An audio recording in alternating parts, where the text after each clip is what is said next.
Mon peuple dormait quand le déluge est venu frapper à sa porte. Ses litières lui ont appris à hurler, à dévivre. J'entends ses œufs de serpent arc-en-ciel dans son ventre d'astre mort. Je ne trangle plus la vie, je l'affectionne autour d'une fertilité d'âme à feu. C'est toujours un grand bonheur que de récolter les fruits de ce qu'on a semé. Et donc, j'ai travaillé, j'ai bâti un rêve et il est arrivé que ce rêve a été partagé par le jury et c'est un grand bonheur.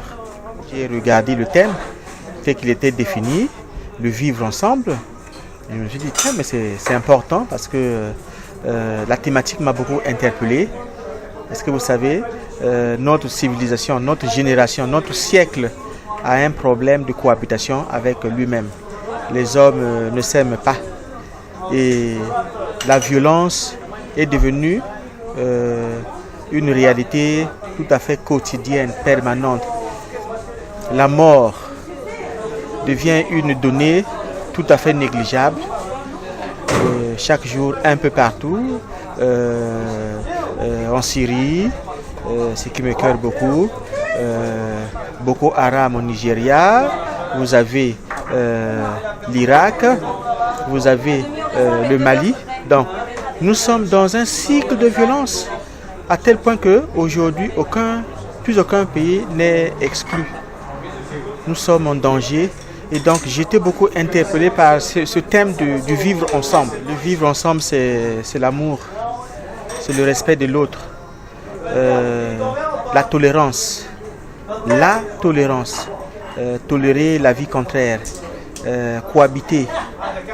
Et un peu comme je dirais que la politique est la force motrice du destin d'un peuple.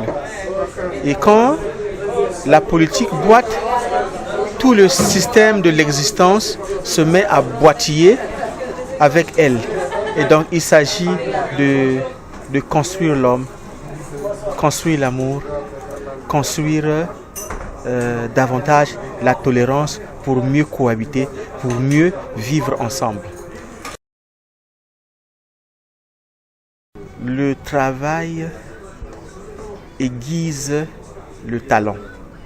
Je lis beaucoup les grands poètes. Je suis devenu sélectif en termes de lecture poétique. Je lis des grands poètes comme Adonis, un poète syrien que j'aime bien, à travers la mémoire du vent, à travers Al-Kitab, et Thomas Tranströmer, prix Nobel de littérature 2011. C'est un poète suédois qui est décédé en 2014. Et bien entendu, j'aime mes ancêtres, je veux dire Aimé Césaire, je veux dire Léopold Sédar Senghor, je veux dire Tchikaya Outamsi. Et donc, je puise et je vais un peu plus loin, à travers des classiques comme Arthur Rimbaud, Stéphane Mallarmé. Et voilà, je lis beaucoup et c'est de beaucoup lire et je mène un grand travail de réflexion que je traduis poétiquement. On m'a toujours reproché la communication. Je suis parti, par exemple, j'ai remporté beaucoup de prix, mais la communication, mais tout au moins l'information circule. Bon, il faut que je m'investisse. Je me disais que moi je suis un poète, mon rôle à moi c'est de concevoir. Et c'est aux autres d'assurer la communication. Je ne voudrais pas être comme ce poète qui écrit et qui prend son livre et va dans le métro pour se mettre à proposer son livre. En fait, vous collez son livre au nez. Voilà, payez mon livre, lisez mon poème. Non, moi mon poème c'est de travailler. Je travaille et je sais que le tout vient avec le temps. J'ai déjà sémé, je suis en train de s'aimer et l'histoire reconnaîtra les fruits de la sémence poétique. Comment bâtir l'aube? Les vieilles pierres que nous avons jetées autrefois continuent de tomber sur nos toits. J'entends leur bruissement d'ombre taillée, leur hostie qui passe de l'orage à l'averse. L'intérieur nuit de la crue des hautes marées qui s'enflent au-dedans des âges comme un rêve dépeuplé. J'entends, malgré la pétition des coqs, l'onction d'une boue décousue aux quatre coins du vent. Une boue pourpre, martienne, lascive, gluante, mouvante, pétrifiante, navrante, cabrée, offusquée par l'œdème des révolutions.